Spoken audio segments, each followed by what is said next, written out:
This week on Checkpoint, the office.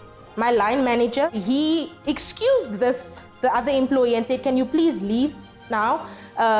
Lisa doesn't know I'm going to put my in her back now. Turned into a sexual predator's hunting ground. Working at this company was the worst experience of my life, and I've been through many things, but this was the experience that almost cost me my life. This is Checkpoint, and I'm Nkepile Mabuse.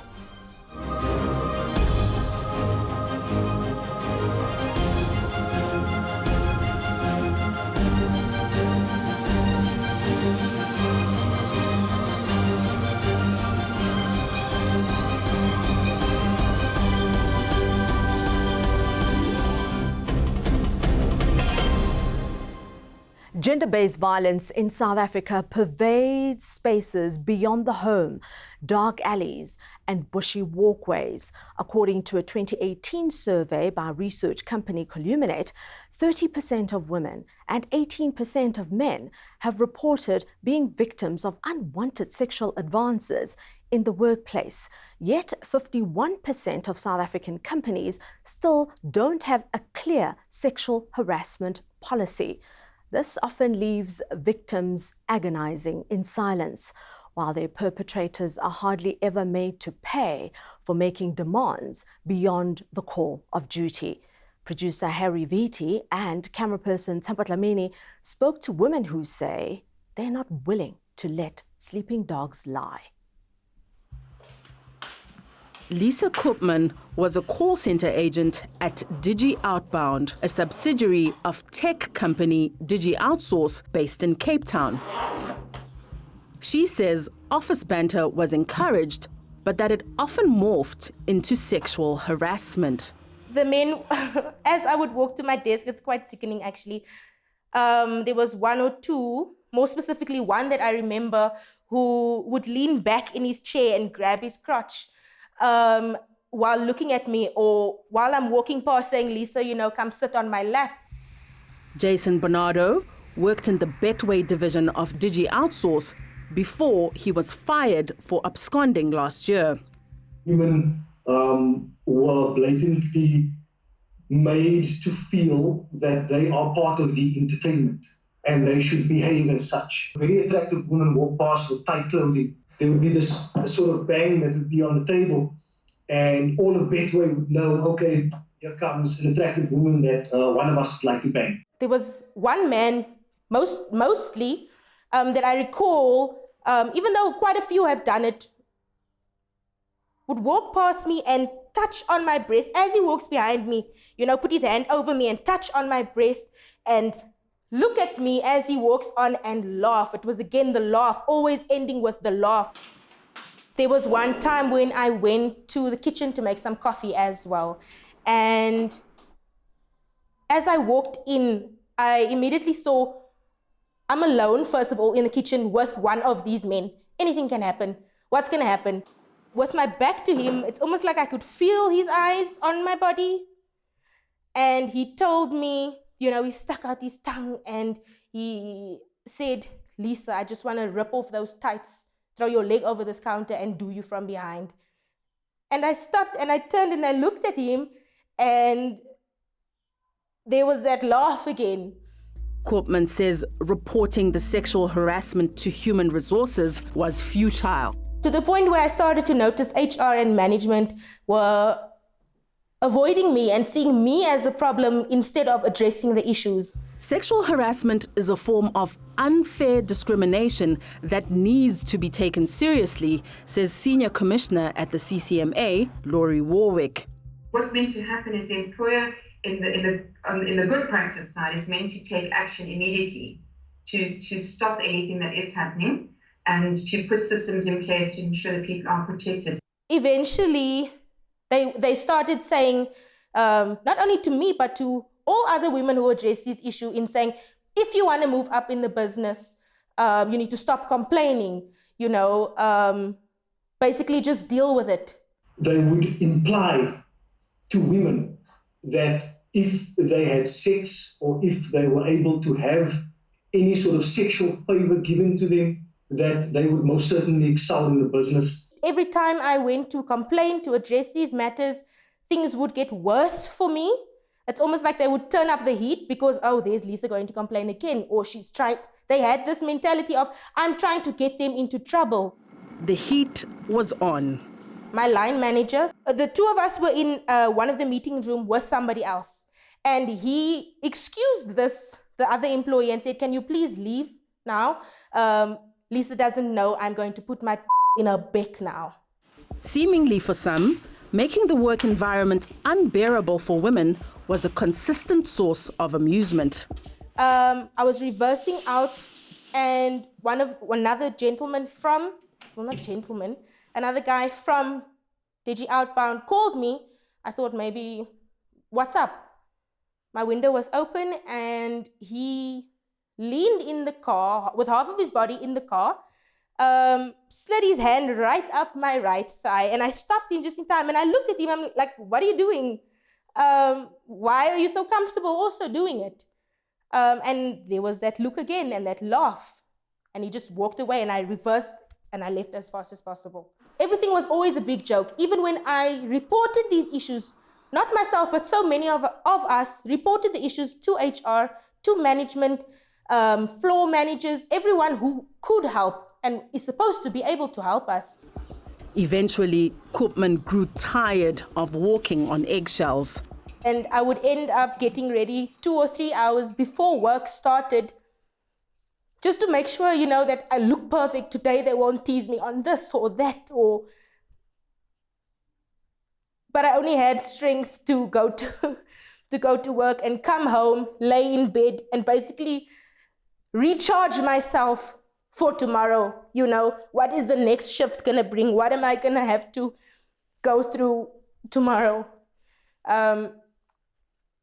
It was, working at this company was the worst experience of my life. And I've been through many things, but this was the experience that almost cost me my life, because through the depression and doubting myself and them just breaking me down completely, I was at the point of wanting to take my own life. That's how deeply unhappy I was and how it affected me. Koopman reached her final breaking point. I resigned on the 18th of January, 2019. At that point, also being terrified of these men that I reported, because there was a stage while working there where I got so scared for my physical safety that I was on the phone with my dad saying, Daddy, what can I have on me for protection?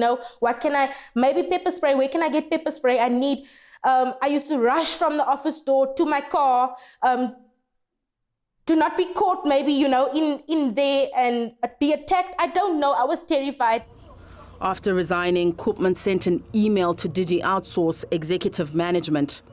It was kind of my last attempt, my final attempt for those who are still there, in changing certain things in the business to make it a healthier environment, where and in fighting to make sure that what I went through doesn't happen to somebody else.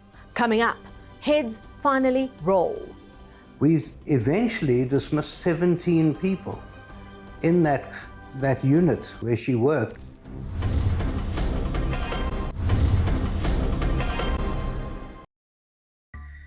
Michael Bagram is Digi Outsource's legal representative. Bagram says Digi Outsource acted on Koopman's complaints immediately after she resigned and sent the email. We eventually dismissed 17 people in that unit where she worked. We dismissed them all with her help. The 17 people dismissed included human resources staff who Bagram says failed to act on complaints. By then, Koopman had already endured 15 months of what she describes as hell. Of course, these men then turned around to challenge their dismissals, and they then opened cases at the CCMA for unfair dismissal. Worse still, Koopman was subpoenaed to testify against her perpetrators at the CCMA. I'm a whistleblower. I'm terrified But I'm still outnumbered by these men. Yet again, I'm standing one woman with the rest of them. We asked Bagram why Digi Outsource wasn't aware of the widespread sexual harassment and bullying happening in its offices. He claims it all took place on WhatsApp. This was a private WhatsApp chat with a group of employees that management weren't part of. Even if part of it was on a WhatsApp chat, sexual harassment does not have to take place on the employer's premises or within working hours for the employer to take disciplinary action. Checkpoint has been reliably informed that despite the company's investigation, an employee allegedly in the habit of pressing his penis against female co-workers is still in Digi Outsource's employ. Now that I know about it, we'll take action against it, but we need someone to come forward and tell us. I'll go back to the company now and mention this, but we'll have to ask for someone to come forward and say it. Because if this is the case, he's got to go. While claiming the company empathized with her, Bagram seemed to, in the same breath, blame Koopman for what befell her.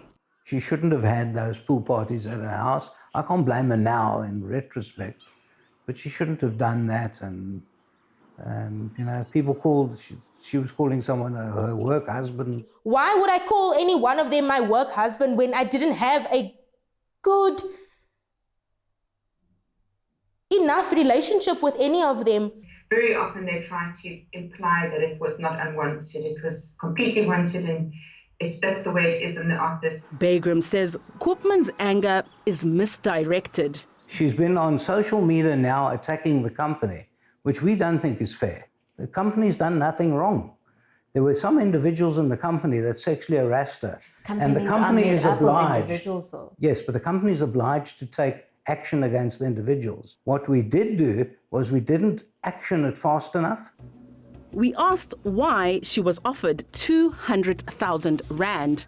We offered her 2 years' worth of salary, specifically that she could get over this process in this period. She's not earning. We then offered her a job back when she was well enough to come back to work. I told this to the company, and they said they're willing to pay that because the woman's going through trauma. That they were willing to do. What they weren't willing is for her then, because she had started bad-mouthing the company. They said, she's got to stop that. We're working together. She can't destroy us in the same process. Koopman says the 200,000 rand Digi Outsource offered her was equivalent to less than 1 year's salary and not 2 years' salary, as Bagram claimed. Koopman declined the offer. I will never drop this matter. I need my case to be heard in the High Court in front of a judge. Bagram says Digi Outsource has done everything within its power to change the culture. However, Bernardo told Checkpoint it was still business as usual. A former team leader, which was my team leader, was dismissed between December and February, if I'm not mistaken. I stand under correction on that, but it was very, very recent. And he was dismissed for sexual harassment. He published a sex tape of a woman that works there. Sexual harassment continues, abuse by management continues. Next, reporting lines blurred. And he said to me, "No, Amanda, I do love you." No, but I said, "No, you can't say those things. You are my boss." By an alleged college sex pest.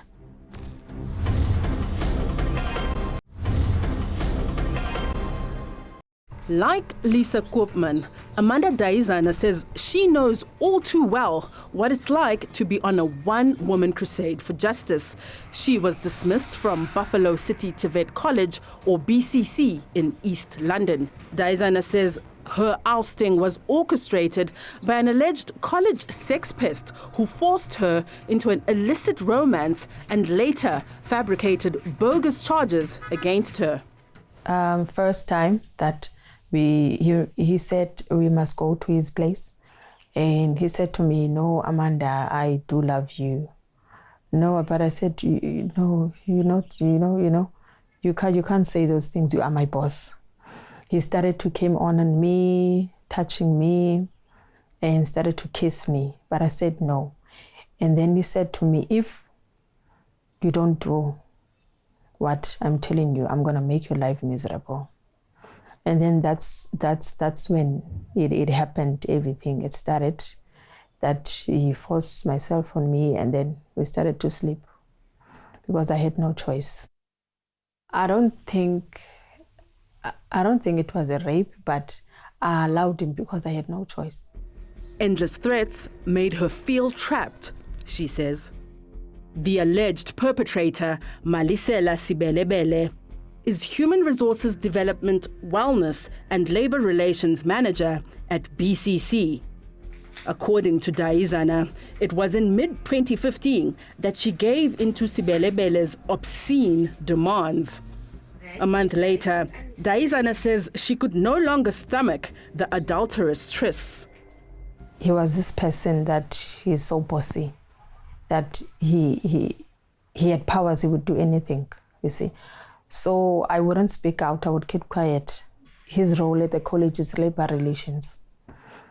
And so you tell me that where are you going to report them to him? Senior CCMA Commissioner Laurie Warwick says sexual harassment in the workplace is one of the toughest labor-related allegations to report and prove. There's a grave misnomer that if you don't report something immediately, that means it didn't happen or it wasn't so bad, or that you're just reporting it now to make trouble.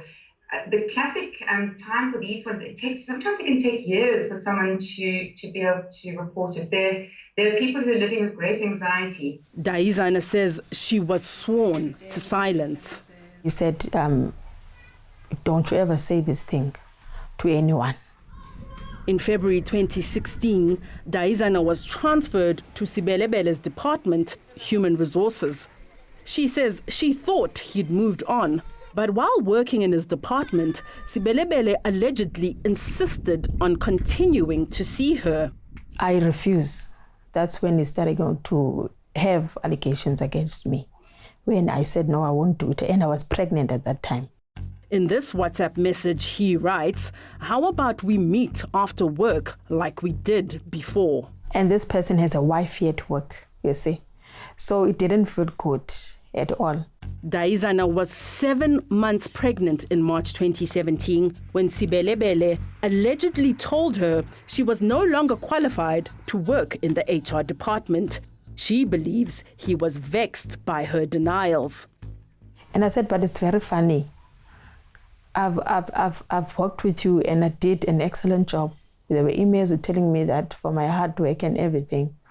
But now all of a sudden you want me out of HR. When she returned from maternity leave, Daizana found that she had been replaced without notification. She lodged a grievance to challenge her replacement and won. In January 2018, Labour Union SATU called a meeting where other alleged victims spoke out. That's when I discovered, hey, this guy is sleeping with a lot of people now, harassing interns, sleeping with staff, you see. But people kept quiet with their own reasons. Daizana also spoke out at that meeting. 2 days later on, I got allegations that I committed a fraud with a colleague of mine. Daizana and a female colleague were charged with misconduct and defrauding the college of over 150,000 rand. On the 27th of March 2018, Daizana was suspended from BCC to Vet College. I was suspended over 6 months. Daizana's suspension was lifted in November 2018. So I went back to work. After that, I received a letter of dismissal. She appealed her dismissal with the General Public Service Sectoral Bargaining Council, or GPSSBC, after an internal hearing found her guilty. On the 18th of February, the GPSSBC overturned the college's ruling. It found that her dismissal was procedurally fair but substantively unfair and ordered that she be reinstated and receive 6 months back pay. But when I went back on the 1st of March, I was harassed by the principal, telling me that I'm not supposed to be there. BCC TVET College principal Ash Singh declined to be interviewed. Daizana has now taken her fight to the Labour Court. He treated me as a sex slave. Checkpoint reached out to several people who allege workplace bullying and sexual harassment by Sibelebele. Only one of the alleged victims was willing to speak anonymously. But what was confusing to me was him sending me messages aside, like, let me to look nice. You see those flattering messages. Because I just consulted with one of the lecturers and I told him what happened.